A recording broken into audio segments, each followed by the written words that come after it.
संसार एक ऐसा स्थान है जहाँ रहने के लिए लुटेरा होना आवश्यक है। ठीक है या नहीं? हाँ, तो अर्थापत्ति फिर क्या होगी? लुटेरा यदि नहीं बनना है तो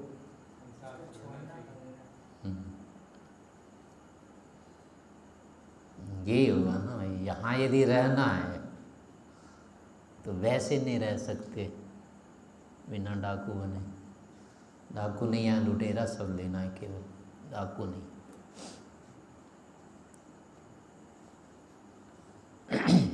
आपको लुटेरा शब्द से शंका हो रही है ना? अच्छा, ठीक अर्थ में इसका प्रयोग नहीं होता है क्या? अच्छा, जैसे कि अभी तो पता नहीं होता है कि नहीं, गांव आदि में पहले कोई विशेष बड़ा व्यक्ति मरता था ना, तो उसको जब ले जाते थे तो पैसे लुटाते थे, फेंकते थे ना उसके आगे आगे। तो उसमें पैसे जो फेंकता था व्यक्ति को ही, तो दूसरे आदमी क्या करते थे? उसको उठाते थे या लूटते थे? तो वो लूटना क्या बुरा माना जाता है क्या? उठाना नहीं होता है, वो लूटना ही होता है। उठाने का मतलब कहीं गिरा हुआ है, अकेले आप हैं और कोई नहीं है, उसको कहते हैं उठाना। लेकिन चीज़ एक हो, लेने वाले एक से अधिक हो, वहाँ उठाना नहीं होता है, उसको लूटना ही बोलते हैं। अच्छा, कभी ऐसा नहीं खेल खेला है? कुर्सी वजह से होते हैं कि 10 व्यक्ति तो दौड़ने वाले होते हैं, कुर्सी 9 होती है, तो 3 बोलने के बाद बैठना होता है। तो उस समय क्या करना होता है कुर्सी का?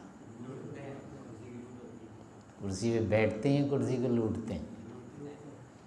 तो लूटना का ही तो प्रयोग होता है ना। तो वहाँ लूट शब्द का अर्थ गलत है क्या?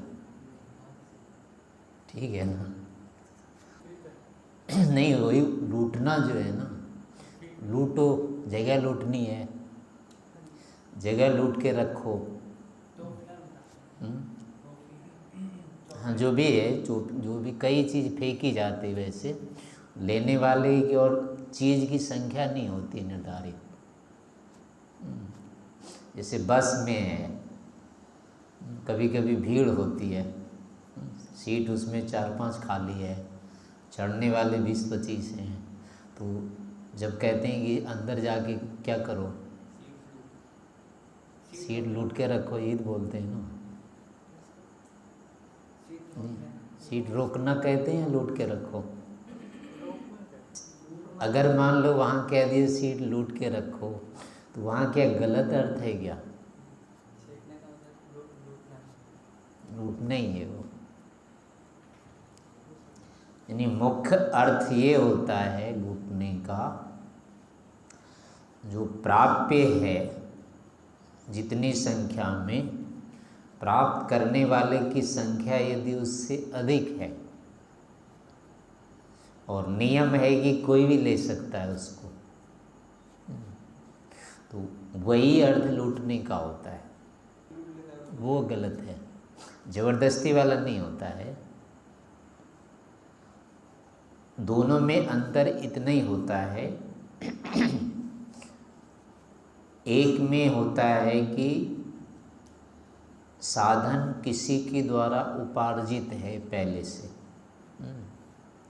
उस उपार्जित साधन को जब दूसरा उसे प्रयोग नहीं करने देता है और ले लेता है, तो ऐसे अर्थ में जो लूट होता है वो तो गलत होता है। लेकिन अभी साधन उत्पन्न नहीं है, लेकिन उत्पन्न होने से पहले भी उस अवसर को लूट लिया जाता है, ले लिया जाता है। जैसे कहते हैं ना कि अपनी रेखा बढ़ा लो, किसी से आगे निकलना है तो उसको गिरा करके नहीं निकलना, अपने रास्ता बदल के निकल जाओ। जैसे दौड़ होती है ना, दौड़, उसमें भागना पड़ता है, एक के बाद दूसरा होता है। अभी तो लंबी लंबी उसकी जगह बना देते हैं, पहले तो सीधे दौड़ा देते थे, तो दौड़ने वाला गिरा भी देता है ना उसको। एक तो होता है इसको गिरा करके आगे निकल जाना, और एक होता है कि बिना गिराए ही अपने रास्ते से निकल जाना। तो अब ये जो निकल रहा है आगे बिना गिराए, उसकी प्राप्ति को ये छीन रहा है कि नहीं छीन रहा है?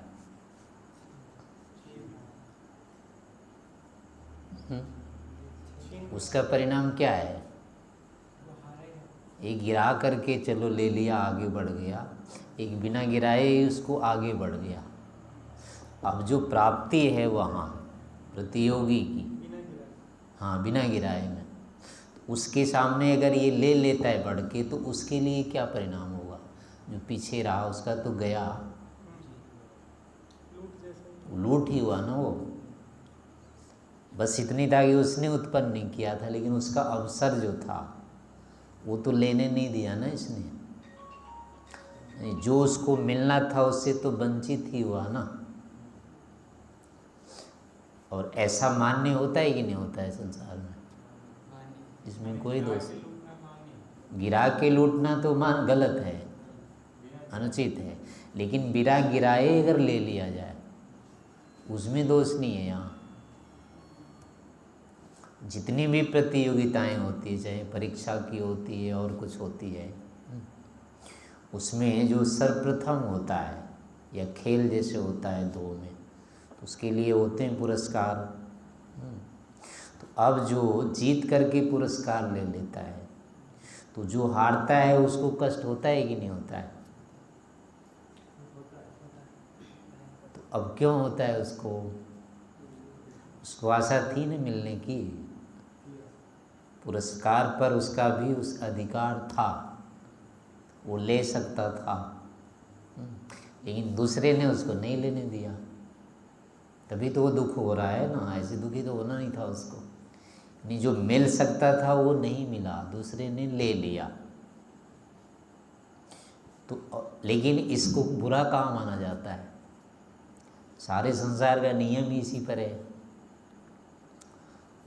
यहाँ जीवन ही सारा का सारा क्या होता है? प्रतिद्वंदिता पर ही चल रहा है। कोई ऐसा क्षेत्र है नहीं है जिसमें प्रतिद्वंदी नहीं है। यहाँ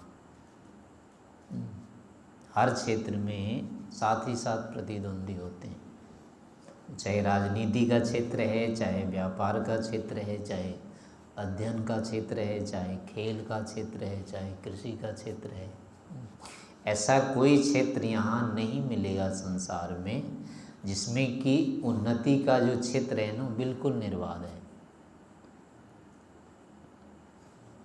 स्नान करने के लिए अब तो नल पर स्नान करने के लिए नहीं होती है, जगह नहीं होती है। और यहाँ तक हो गया है कि नदियों में स्नान करने के लिए भी अब लड़ाई होती है। देखिए लड़ाई आपने, कौन लड़ते हैं? कौन लड़ते हैं? हाँ, उसमें कितना ही नहा लो कोई अंतर नहीं पड़ना था, लेकिन फिर भी होता है तुम नहीं घुसोगे, पहले हम घुसेंगे फिर तुम घुसना। तो नदियों में, समुद्र में भी नहाने के लिए भी अब यहाँ हो गया, यानी कोई यहाँ ऐसा है ही नहीं अवकाश स्थान जहाँ की प्रतिद्वंदिता नहीं है।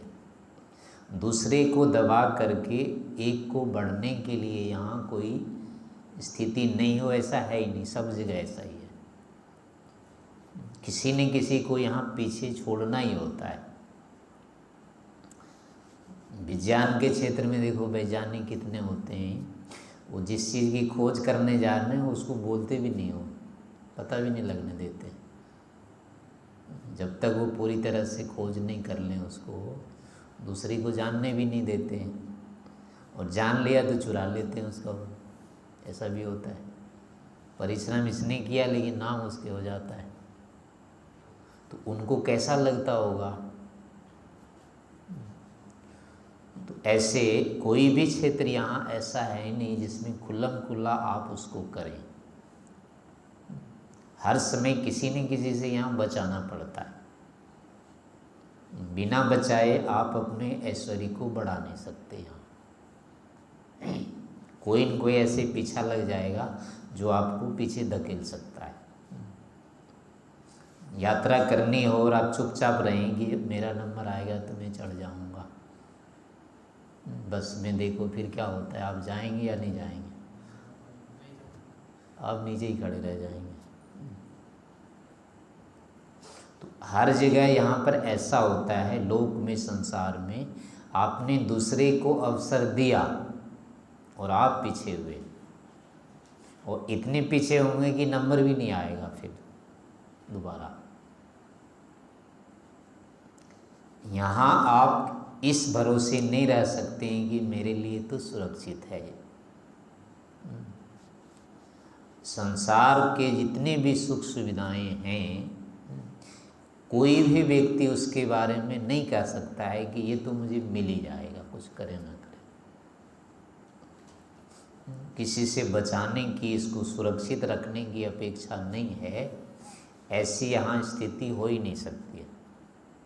हर समय बचाना पड़ता है, किसी न किसी को उसके लिए पीछे धक्का देना ही पड़ता है। कोई जो भवन खड़ा होता है यहाँ, वो बताते हैं ना कितने के खून पर खड़ा है।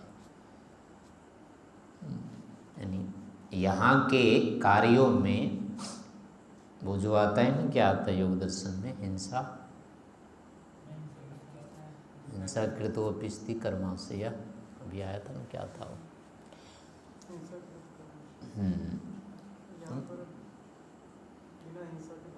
हाँ, नानुपहत्य भूतानि उपभोगा संभवति इति। संसार में दूसरे प्राणियों को पीड़ा दिए बिना भोग संभव ही नहीं होता है। सुखी रहने के लिए, एक व्यक्ति को सुखी रहने के लिए कईयों को दुखी रखना पड़ता है। एक के सुख के लिए कई को दुख उठाना पड़ता है। यहाँ कोई दुखी ना हो और हम सुखी हो जाएं, ऐसे यहाँ संभव नहीं है स्थिति।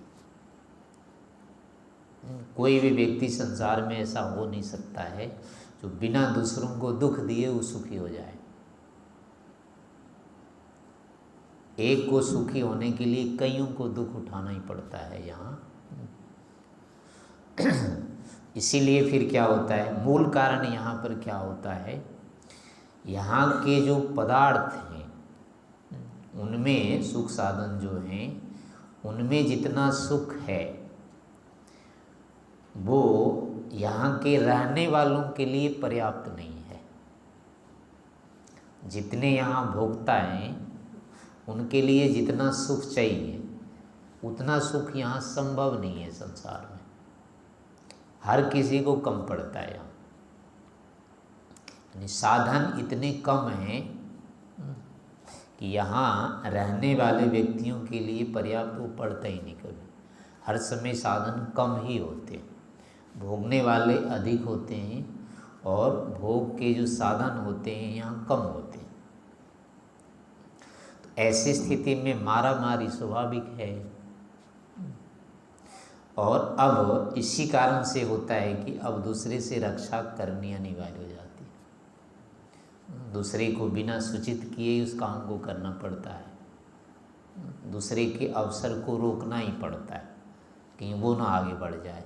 और मान लो थोड़ी देर के लिए आगे बढ़ने दे भी दें तो ये भी होगा कि वो गिरा के जाएगा, वो नहीं पीछे देखा कि आओ तुम भी, वो धकेल देगा पीछे। यहाँ जिसको भी हम थोड़ा सा अपने से आगे बढ़ाते हैं वही हमारे कंधे पर चढ़ करके करने लगता है इधर चलो। जिसको हम कंधे पर लेके बैठा के चलते हैं ना, वही कहता है इधर चलो, तुम्हें कहाँ दिखता है, मुझे दिख रहा है दूर, हमारे अनुसार तुझे चलना है। तो इस कारण से व्यक्ति क्या होता है, यहाँ किसी को आगे नहीं बढ़ाता है, आगे बढ़ने नहीं देता है, वो हर किसी को रोक के रखता है। फिर मेरे पीछे पीछे चल। क्योंकि जैसे ही वो आगे जाने देता है वो कहता है तू मेरे पीछे चल। कोई भी यहाँ साथ चलने का स्वभाव नहीं रखता है। हम भी चलें तुम भी चलो, ऐसी यहाँ स्थिति बनती नहीं है। एक को पीछे धकेलना ही पड़ता है। तो हम किसी को अवसर देते हैं तो वो हमको पीछे धकेल देता है। और फिर अब उसका यही होता है कि फिर आगे मत जाने दो उसको। हमको यदि चलना है उसको फिर पीछे रखो, पहुंचना है तो वो पहुंचने नहीं देगा। तो ये स्थिति संसार में सभी के साथ होती है। इसीलिए यहाँ किसी भी क्षेत्र में व्यक्ति निश्चिंत नहीं हो सकता है। कोई भी काम करेगा, हर क्षेत्रों में उसके सामने प्रतिद्वंदिता रहेगी, विरुद्ध स्थितियाँ हो जाती है, प्रतिद्वंदी हो जाते हैं, विरोधी उसके होते ही होते हैं। कोई भी क्षेत्र ऐसा हो ही नहीं सकता है जिसमें विरोधी व्यक्ति ना मिले।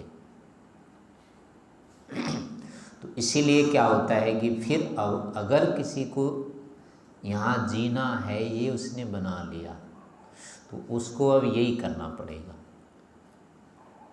अपने को आगे रखने के लिए कईयों को पीछे करना ही पड़ेगा उसको। अब वो मार के करता है, पीट के करता है, दबा के करता है, जैसे भी करता है किसी न किसी रूप में फिर क्या होता है उसको आगे डराना, धमकाना, बांधना जो भी होता है करना ही पड़ता है। उसके बिना वो नहीं जी सकता। यहाँ धनवान व्यक्ति रहे और मजदूर के लिए कभी वो प्यारा बना रह जाए एकदम से, कि कोई भी मजदूर उससे दुखी ना हुआ हो, ऐसा कोई धनी संसार में नहीं मिलेगा। अगर मजदूरों को छूट दे दिया जाए कि तुम अपने मन से करते रहो तो उसका कभी काम नहीं होगा। उसको डांटना ही पड़ता है, बताना ही पड़ता है। कोई केवल मजदूर के अनुसार नहीं किसान चल सकता है, या स्वामी उसका मालिक नहीं चल सकता है। और यदि किसान या जो भी मजदूर है मालिक की पूरी पूरी मानने लगे तो उसको भूखा मर जाएगा। उसको कहेगा दूना समय काम करो, फिर छुट्टी भी नहीं मिलेगी उसको। जिसको यहाँ अवसर मिलता है वही दबाना शुरू कर देता है। कोई भी ऐसा नहीं है जो दबाएगा नहीं, क्योंकि हर किसी के साथ प्रतिकूलता होने लगती है, स्वभावता होने लगती है। कोई भी किसी के साथ 2-4 दिन भले निभा ले, महीना 2 महीना वो रह ले, लेकिन उससे आगे उसको कुछ न कुछ प्रतिकूलता होने लग जाएगी। पूरी अनुकूलता यहाँ किसी के साथ किसी की नहीं हो सकती है, हो ही नहीं सकता है, किसी भी तरह से नहीं होता है। इसी कारण से क्या होता है, फिर व्यक्ति अपना बचाव करने लग जाता है। तो अब जो बलवान होगा वो बचाव करेगा तो लगेगा कि दो निर्बल को वो दबा रहा है। और निर्बल यदि अपना बचाव करने लगता है तो वहाँ होता है कि ये विरोध कर रहा है। ये स्थितियाँ स्वभावतः यहाँ होती है, बनती ही बनती है, इसका निषेध हो ही नहीं सकता है। तो इसलिए जो व्यक्ति संसार को ही अगर मानता है कि यहीं सब दिन मुझे रहना है, तो वो इस बाधा से नहीं बच सकता है, इस अशांति से, दुख से, पीड़ा से, प्रतियोगिता से, विरोध से वो बच नहीं सकता है। तो अब फिर यही होता है कि अगर लेकिन ये करना भी उचित नहीं होता है, इसको कहा भी नहीं गया है कि ये ठीक ही है। किसी को दबा सकते हो, किसी को पीछे धकेल सकते हो, पीड़ित कर सकते हो, ये भी किसी को नहीं स्वीकार होगा। ये नियम भी नहीं बनाया जा सकता है। इसके बिना काम नहीं चलता है संसार में, ये सुनिश्चित है। लेकिन इसको मान्य भी नहीं किया जा सकता है कि ठीक है ये। इस कारण से क्या होता है, उभयता रज्जु पाशा, ना ये निगलते बनता है यहाँ, ना ये उगलते बनता है यहाँ के। संसार में जो रहने की स्थिति होती है किसी भी तरह से बेदाग हो ही नहीं सकती है। कोई भी व्यक्ति यहाँ विशुद्ध धर्मात्मा नहीं होगा और ना ही विशुद्ध रूप से चोर डाकू होगा। कोई व्यक्ति यहाँ केवल झूठ नहीं बोल सकता, कोई भी व्यक्ति यहाँ केवल सत्य नहीं बोल सकता, किसी के बस का नहीं है। कोई झूठ ना बोला हो जन्म से मृत्यु पर्यंत ऐसा कोई नहीं मिलेगा, और केवल झूठ बोला हो ऐसा भी नहीं मिलेगा, हो ही नहीं सकता। यहाँ हर समय मिलावट ही होता है, बिना मिलावट के संसार में काम चलता ही नहीं है। ये संसार का स्वरूप ही मिलावट है, बिना मिलावट के यहाँ चलता नहीं है। लेकिन ये मिलावट स्वीकार भी नहीं होता है।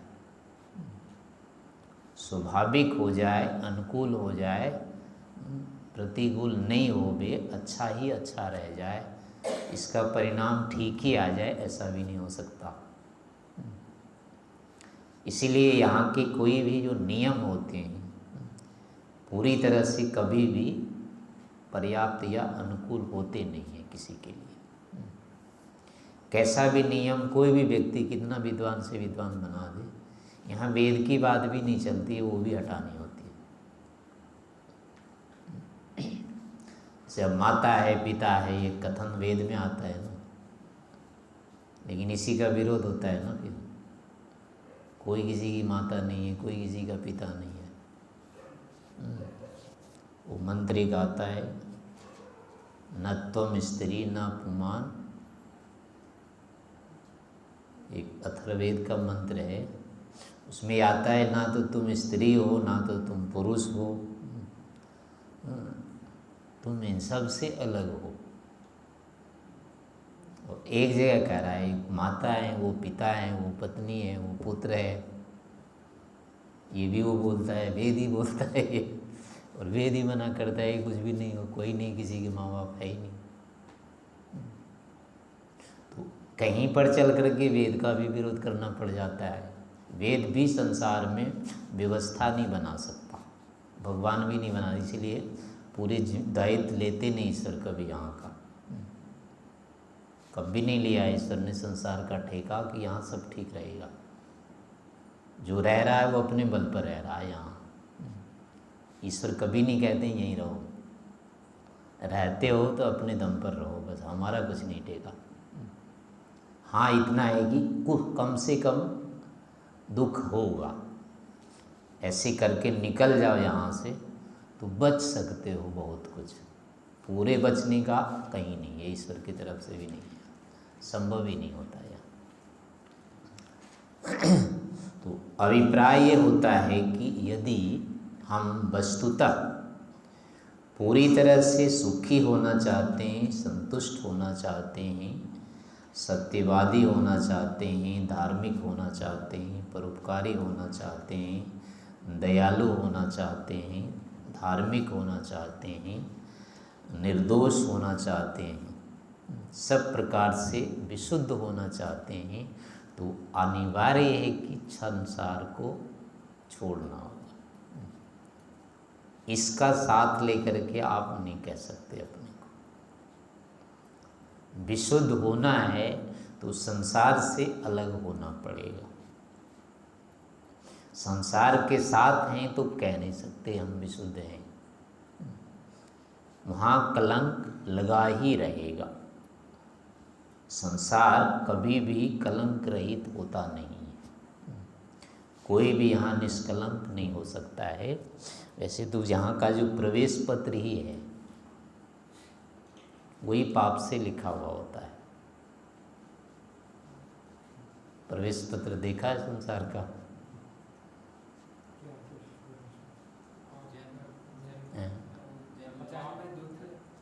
वो सूत्र क्या है?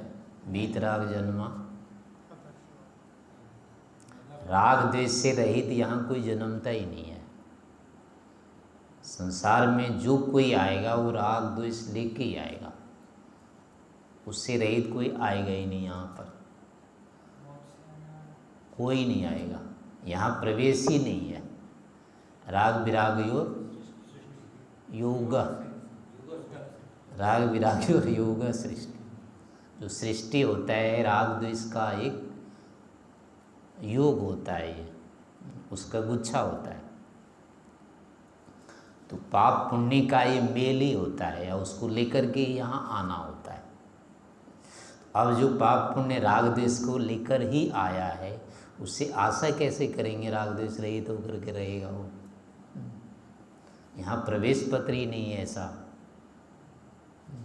यहाँ घुसने के लिए जब कहा रहा है कि चोरी का प्रमाण पत्र चाहिए, चोरी करना जरूरी है। अगर ऐसा प्रमाण पत्र दे के कहीं घुस रहा है कोई व्यक्ति, तो उसको दानी कैसे कहेंगे? तो संसार का जो प्रवेशी है वो कलंक युक्त होता है, निष्कलंक यहाँ का प्रवेश ही नहीं है।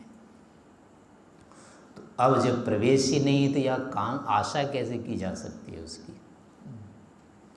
ऐसी संभावना यहाँ हो ही नहीं सकती है। लेकिन क्या है, ये जीवात्मा के अनुकूल भी नहीं है।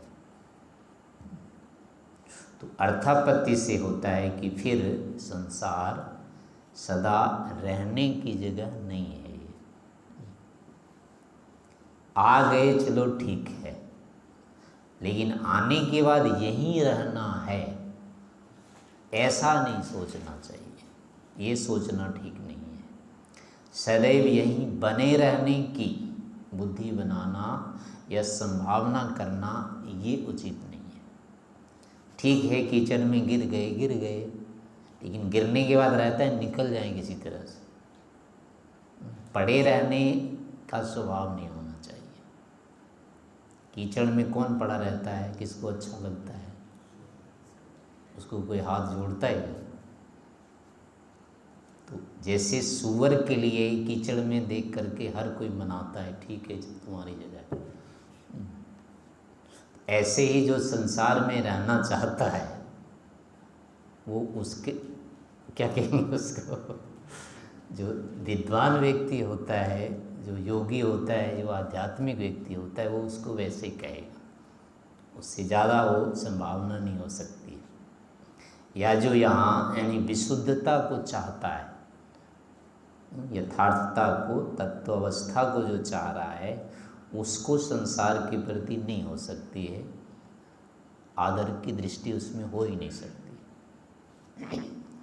तो इस कारण से हर समय अपने मानसिक स्थिति को देखते रहना चाहिए। संसार में मेरी रुचि बनी हुई है, मैं संसार में ही रहना चाहता हूँ। अगर ऐसी है तो क्यों? इसके पीछे क्या कारण है? क्यों मैं रहना चाहता हूँ? क्या ये संसार में कोई दोष नहीं है? क्या इससे मेरी पूरी तरह से निर्बाधता हो जाएगी? और यदि नहीं है, मेरा स्वभाव कहता है कि ऐसा नहीं होगा, तो फिर मैं ऐसी योजना क्यों बनाऊं? इससे निकलने की, इससे हटने की हर समय बुद्धि बनाते रहना चाहिए। ऐसे ज्ञान विज्ञान प्राप्त करते रहना चाहिए। और जो भी स्थिति ऐसी हो सकती है जिसको हम चाहते हैं, वो कहाँ उपलब्ध होगी, हर समय उसके लिए प्रयाप्त कर रहना चाहिए। उसी को कहा तृतीय दामन अध्ययनत। विद्वानों के रहने का स्थान क्या होता है? तीसरा धाम होता है, संसार नहीं होता है। जो विद्वान है उसकी प्रवृत्ति मोक्ष में होनी चाहिए, तब तो वो विद्वान है। संसार में रहने की प्रवृत्ति है तो विद्वान नहीं हो सकता। तो इस कारण से विद्वान बनने के लिए हमको हर समय प्रयास करते रहना चाहिए।